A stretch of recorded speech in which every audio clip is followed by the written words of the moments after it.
What's up, everyone?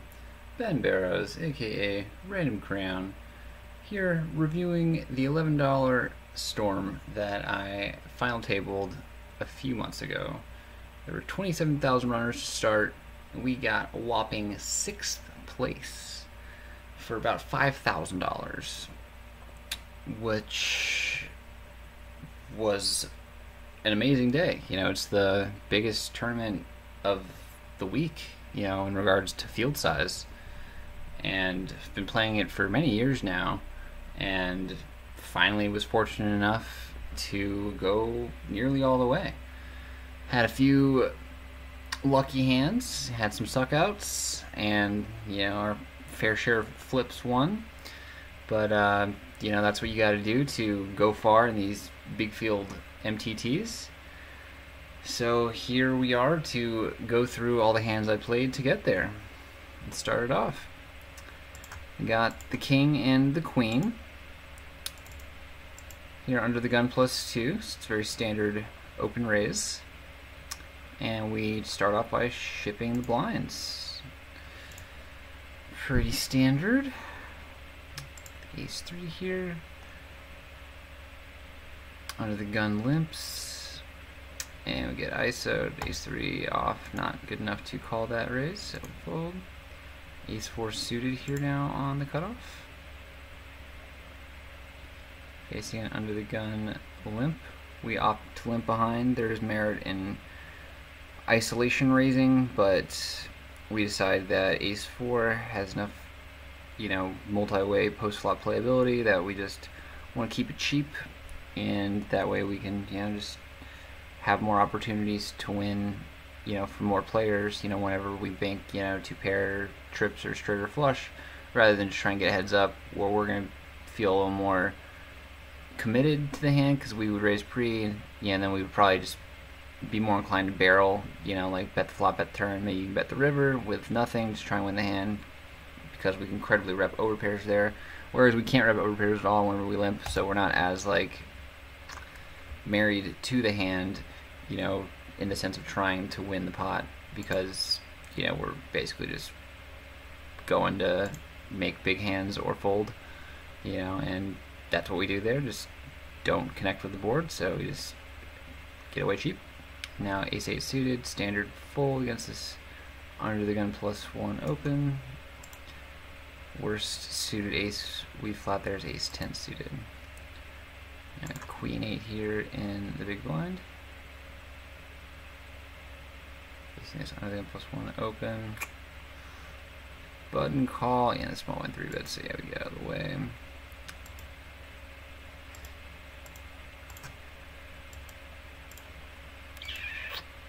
Not too much happening in these early levels, just playing pretty standardly. Playing GTO, playing game theory optimally. A lot of these players are casual, amateur players, so they're going to be making a lot of mistakes when it comes to basic tournament fundamentals. So that's why it's important to just play very straightforward, not get too fancy, because you build your stack, you make the most of those types of players, make the most from those types of players by just playing good hands and value betting them and expecting to get paid, because they don't fold often enough. So that's why it's not a good idea to bluff for the most part. In there, we just get it in. Queens against king-8. Was that king-8? King something. But so pre-flop we make a pretty standard 3-bet. We got under the gun +2 open limp, and near min raise, a little less than min raise, all in from this low jack player, cutoff calls, and then we bump it up huge, make it 1800 after a raise of 231. Just make it nearly 9x, just because we're out of position. Queens is kind of vulnerable. Anytime an ace or king flops, it's going to be kind of difficult to play our hand. So that's why we always want to get all the money in pre, or at least a lot of it. Make it a little easier to play post, or at least just ISO the all-in player, which is what ultimately happens. And we just get it in. They have some sort of king X. I believe it's king-8. Indeed, king-8, and they make a pair of kings and quadruple up. For them, that is great. And for us, it's pretty much insignificant because there's only 2 blinds. So if we're gonna lose any all in, that's time to do it. And I got king 9 suited, yeah, just easy. Fold against some good min raise. Ace jack suited. Standard open here on the low jack. And we shift the blinds. Sticky standard, pocket eights now in the big blind. Under the gun, open limps, under the gun, +1 4x, ISOs we call, getting about the right odds to set mine. See, we have like about 9,500 to start the hand, and when they raised 640, we have to call 480 more, so 20 times 480 is 9,600. So we have just under 20 times the raise size, and the two remaining players have more than that. So we're getting, about 20 to 1 implied odds to bank our set, which is, what we need to profitably set mine. Plus, pocket eights has some post-flop playability. So we call C3, get a king 9-5 rainbow board. Not the greatest for the snowman. So we're planning on check folding, but it checks around. Get a king on the turn, pairs the board, and we get a delay c-bet from Magic Gog. They could have a king, could have quad kings, could have pocket aces, potentially. Pocket aces probably bet to the flop though, but some people will check it back. Could have ace king as well. Again, you expect people to bet that on the flop, but some will check it back. But most likely they have queens or jacks or tens. They could even have a set of nines, which is now turned into a vote. That actually make a lot of sense. Since there's no flush draw on the flop, it's a good one to check back and slow play to induce. But yeah, I think queens and jacks and tens, are gonna show up here a lot as well. Don't want to c-bet into two people on a king high board, but when the king pairs the turn, both players check. Pretty likely that their second pair, with the tens, jacks, or queens, is best, and so they should bet. It's definitely the best move to put in a bet there, try and get value from 9x, 5x, some sort of pocket pair. Like we had pocket eights, but obviously we're not going to call there because it's pretty clear that they have a strong hand when they check back the flop and then bet the turn. So yeah, 8's just not good enough to defend against that action, so we fold, move on to the next one. Ace 9 off now on the button. It looks like probably just be folding against, whoa, we got an open limp, we got a call at least. So we ISO, okay, we 4x it up. The hijack calls, I think that's fine. I think this is a little different than the ace 4 suited, because we were on the cutoff then, so then we didn't have, we were in position, but there was still a player on the button that could have, put us in tougher spots. But now we're on the button, we're gonna be last act post no matter what. And the hijack player has a lot of chips, probably gonna be limping wider than ace 4 for wider than ace 9 for sure. So I think it's best here to just try and ISO them in position and just, be able to get some value when we flop top pair, either ace or 9, and you can still, just take it down with a c-bet on some textures and occasionally double barrel them. But yeah, it just seems like they're gonna have a worse hand than us here, so we might as well just bump it up. Just put more chips in the pot, when we're in position, and can milk the most out of them. And just put pressure on them when they've obviously when they say that they do not have a good hand. They're obviously weak. They have like not an overpair, not a strong ace. They're saying that they just have like a suited connector hand. They have like a low ace, some sort of like Broadway hand. So we might as well make the most of our strong medium ace in position and put the pressure on them and go from there. And so we get a king queen 9 rainbow board, and it's just not really good enough for us to see. But I mean, I suppose we could, but we have bottom pair. We don't really want to blow the pot too much with it. I don't know. I mean, the more I think about it, the more I think betting is good actually, because we can rep ace king, get pocket queens, aces, king queen even, king jack. These are all hands that would definitely bet the flop. So I kind of like betting the flop now. It doesn't matter that we actually have bottom pair, but like in our range we have all these other stronger hands, and then we can more credibly bet the turn or river, or river. Just because we can credibly rep these stronger hands once we bet the flop. So yeah, I think that betting the flop's probably better, but at the same time, when we get called, it's always by a better hand. It's not like they're going to be calling us with under pairs or worse 9x really.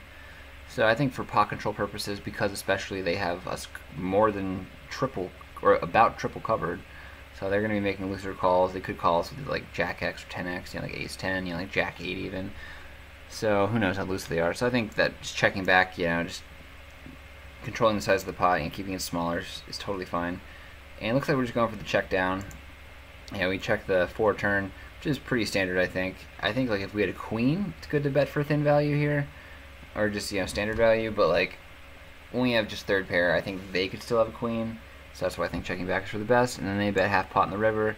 And it looks kind of value-y. Like, I mean, they could have some sort of queen here, like queen jack, queen 10 makes sense.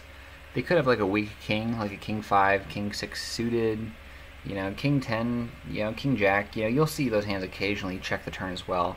Like you'll expect them to bet. They probably will more often than not. But I've still seen people check, strong medium kings there twice, and then just lead the river. So I don't think our third pair, bottom pair from the flop is good enough to call on the river there. I think we could though. I mean, you could make the argument that we showed weakness by checking twice, and so maybe they're just leading with whatever air they have, just whatever hand that just missed that board, because that's the only way they can win the pot. And I think that has a lot of merit. So if we really think that they are the type of player that's just gonna put a bet out there, just after we check twice because it looks like we're giving up, then yeah, I mean that's all the more reason to call, because they expect us to fold, so that means they're gonna be bluffing there some of the time at least. So I think calling would be okay in the river, but I think it's fine to fold as well. Ace 10 suited here now on the cutoff. Facing this hijack min open, we call. Got a Jack 8 deuce diamond board, they bet. Yeah, we just fold. No backdoor flush draw. We had the backdoor straight draw, but not really a lot going for us. So yeah, better just move on to the next one. Now we got pocket 4s here in the big blind. Folds to the small blind, they complete. We bump it up a little more than 4x. Like 4s, blind versus blind, any pair likely going to be the best hand, especially when they limp. It's just such a weak move that we want to put the pressure on in position.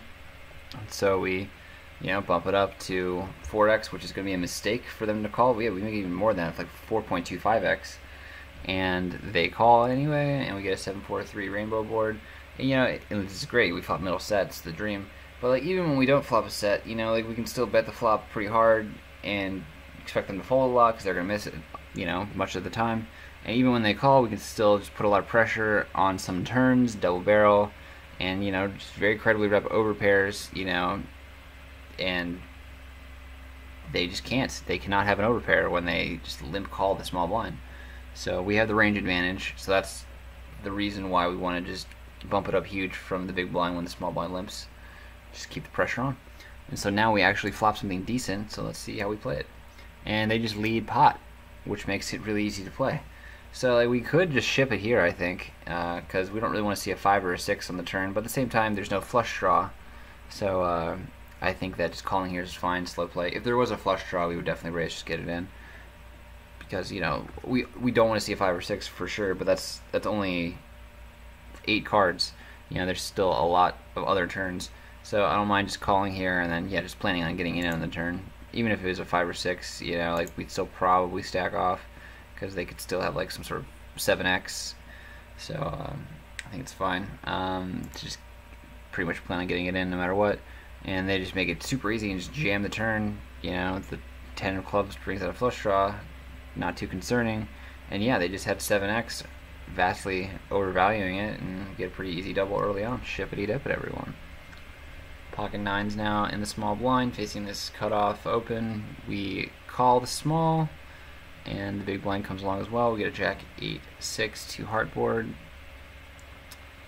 and checks around. We get a 5 in the turn. I like leading here, which is what we do. Big blind calls. All right, so when the original raiser checks this Jack high board, they just don't have a Jack. They don't have an overpair. So many draws out there that it just doesn't make any sense to slow play any strong hand like that. So I think that, maybe they could have 10s, it's possible. I think 10s is still going to bet the flop a lot as well. So I think they could have 8x, 6x, just ace high, some sort of like lower pair, 7s, like, yeah, I mean, again, like deuces through 4s. deuces through fives as well, but obviously not fives when we bet the turn they fold.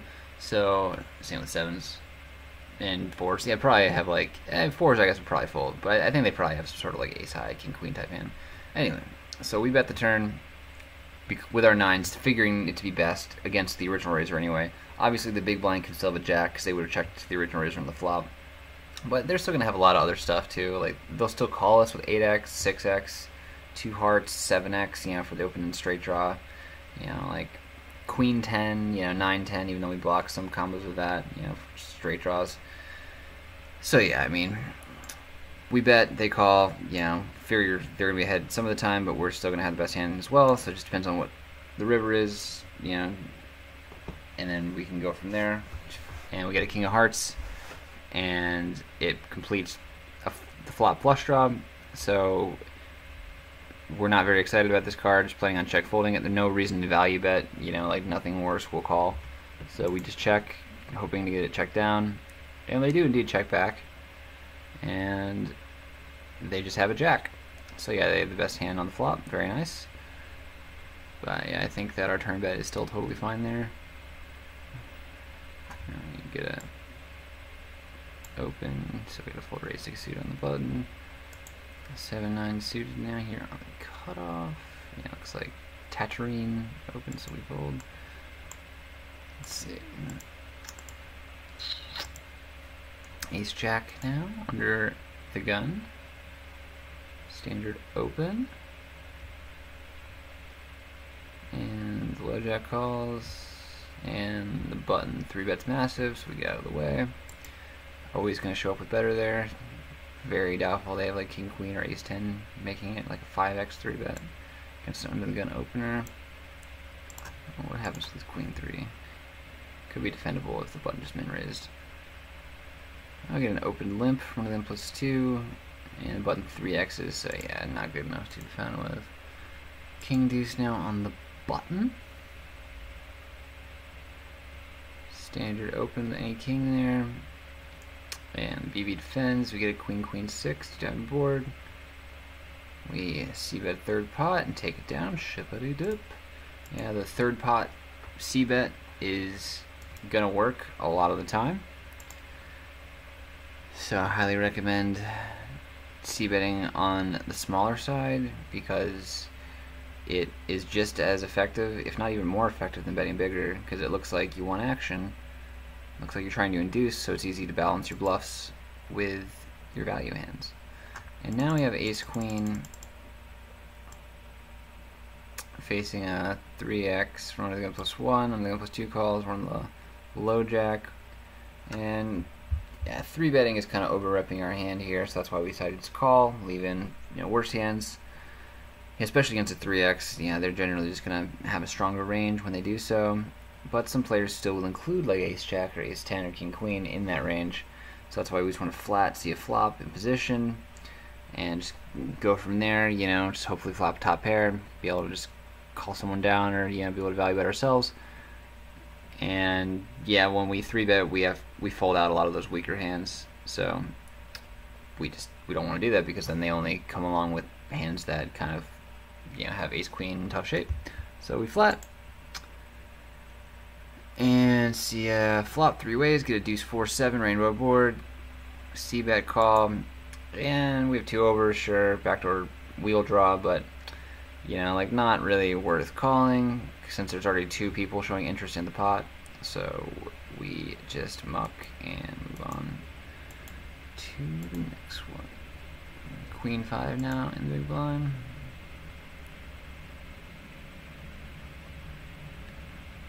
Cutoff opens, but 3 bets, so we fold. 7-5 suited now in the small blind. Facing at 3x opens, super standard muck. Aces. Now under the gun plus 2. Pocket rockets, best possible hand. Pretty happy when we see a button shippity dip all in. When we have 40 blinds, yeah, this is the dream. Does not get better than this. Shippity dip it. Oh, excuse me, it does get better than this. The big blind calls. Oh my goodness. We have aces facing 2 all-ins. Yeah. Yeah, I call. Yes, please. Shippity doodah. Shippity yay. My oh my, what a wonderful day. Plenty of chips coming our way when we higgity hold against the pocket jacks of both players. Yeah, it really does not get better than that. They have no outs. Well, I suppose that the king on the turn gave them both a straight draw, so they were drawing to a queen on the river, and that would have been pretty sick if the river for them was a giver. But thankfully it wasn't, and we hold to shippity dip the whole enchilada there for a pretty healthy triple up. And that's how we get started in our $11 Sunday Storm Deep run. We just get dealt the pocket rockets, get 2 pocket jacks, and we triple our stacks. So yeah, we're going to wrap that up here. I'll be back with part 2 to give you more Sunday Storm facts. So yeah, until then, shippity dip out.